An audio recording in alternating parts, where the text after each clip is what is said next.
Hey, what's up everybody, this is Muth24, and today I'm taking a look at the Captain America Hail Hydra paperback collection.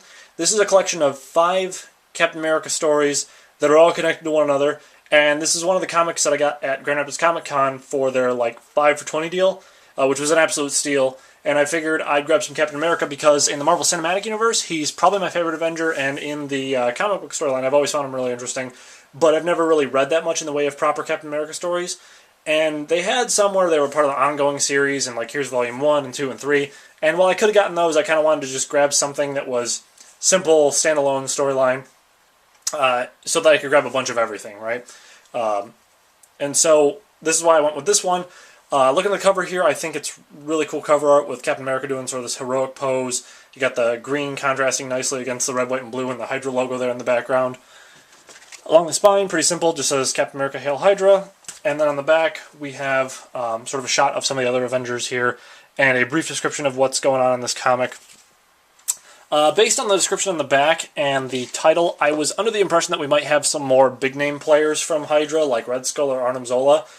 That's not the case. Baron Strucker shows up kind of briefly, but most of the story is centered around this one scientist whose name escapes me at the moment. I'll find it when we look through the pages here in a minute, but it's a guy that I didn't recognize his name. Maybe he's a bigger player in Captain America, because like I said, I haven't read a lot of proper Captain America stuff. I've read more of how he's interacting with the Avengers, or the stuff that I have read is more about Red Skull and Arnim Zola, or even Baron Zemo. This guy did not strike a bell with me necessarily, so maybe he's a bigger player, but I don't know for sure.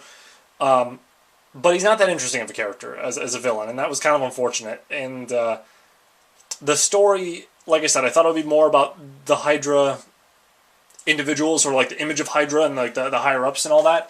It's not so much. It's more about their scheming over the years. And I'll flip through this to show you the art style and all that. They do give a little brief description here in the beginning about what Hydra stands for and sort of their history in the Marvel comics and all that, which is a nice little, I think, precursor. We start off here with Cap and Bucky in World War II, and I think that's kind of a common place for a lot of Captain America comics to start, is back in the World War II era, and then jump to the present day. But this comic jumps around a lot, and it's kind of confusing at times what's supposed to happen where. In the sense that it starts off in World War II, then jumps to sort of the present day, then jumps back 10 years, and jumps back to present day, then jumps back to ancient China, and then jumps back again to present day, and it's not always clear as to why all this is happening, or what's supposed to be the most important part that we're supposed to get out of this. The art style does change from one volume to the next. Here we have sort of a more cartoony, exaggerated look for a lot of the characters here. In the third volume, we have a more heavy sketch style for some of the characters, and some of the finer details on them, which is kind of cool, but a more realistic look overall. In that third issue, we have Falcon playing a pretty big role, as well as Black Panther. Then we jump back to Spain, not that long after we jumped back to China. The thing about this series is there's a lot of implied mystery, and the reason I say that is they keep pushing this angle that there's some greater scheme going on, and they sort of keep asking the same questions of what is Hydra's main goal, and why does Hydra need Cap's blood, and why does Hydra need these samples of some I don't remember if it was a plant or it's some organism they need samples of, and this idea that they're trying to build this perfect super soldier, but it's never really explained why. And they sort of, like I said, they keep asking these same questions over and over, and when you finally get to the end, sometimes I don't mind when comic books or other sort of entertainment mediums do this, where it's a slow build-up, right? It's a sort of this air of mystery and intrigue about it, and we eventually get to the end, and the reveal is either going to be super great and plenty of shock value and wow, that was a great payoff, or it's just going to be I didn't like that, that was kind of a dumb ending, or you're going to have it where you just don't get it.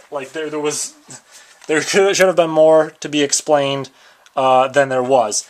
This is the latter, unfortunately. It's sort of just a, wow, there could have been something way more cool there, but I don't really know what they were going for. And I think by association it's a little bit disappointing as a result, because we don't really have much of a concrete answer, and we never had that much in the way of, like, fully realized questions. So that's that doesn't help in the sense that, like, we're supposed to have these this big reveal, and then it just sort of fizzles out at the end there. Geist is the name of the scientist in this, and like I said, I don't recognize his name, but maybe he's a bigger player than I knew. He kind of goes back and forth between being this sort of, like, frail German scientist to wearing crazy Lex Luthor style armor there. And that's another thing, is that, like, sometimes the tone of this series and, like, the capabilities that the Hydra loyalists have is inconsistent. And I understand if it was, like, early on they didn't show much in the way of capabilities scientifically or technologically or whatever, and then later on it's like, oh, here's this big reveal, we got a bunch of crazy tech that you didn't see, as if they were, like, hiding it. But it's kind of the opposite, where, like, early on they've got all this, World War II stuff, and then they jump to him having this crazy battle armor, and then after that it's fighting zombies, and then there's super soldiers again, which the super soldiers are pretty consistent throughout, but the way that they behave is not, and that's weird to me. I don't know if it was the case of, it may have been the case of a couple different writers. No, never mind, it's just 5 different artists. But it's one writer and then 5 different artists handling this series, and to me that's incredibly strange, because, like I said, it doesn't seem consistent. I don't know how long it was between the releases of some of these issues rather. If it was a long time and they were handling a bunch of other projects, I can understand where things would have gotten a little confused and lost in translation, if you will.